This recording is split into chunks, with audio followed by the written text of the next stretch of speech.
अमरेली जिले की धारगनी सीट पर भारतीय जनता पार्टी ने शानदार जीत दर्ज कर क्षेत्र में उत्साह का माहौल बना दिया। इस सीट पर भाजपा उम्मीदवार महावीर बापू ने 1568 वोटों से जीत हासिल की, जिससे कार्यकर्ताओं और समर्थकों में खुशी की लहर दौड़ गई।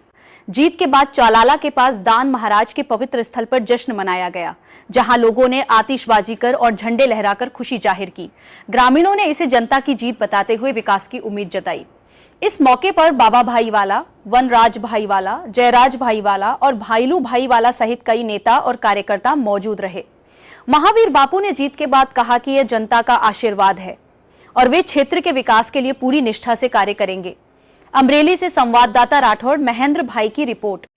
आज જ્યારે ભારતીય જનતા પાર્ટીએ ધારગણી જિલ્લા પંચાયતના સીટમાંથી મને ઉમેદવાર તરીકે મેન્ડેટ આપેલું અને આજે જ્યારે એમની મતગણતરી હતી ત્યારે ધારગણીની જનતાએ મને જંગી લીડથી જીતાડ્યો, તે બદલ ધારગણી સીટની તમામ જનતાનો હું આભારી છું।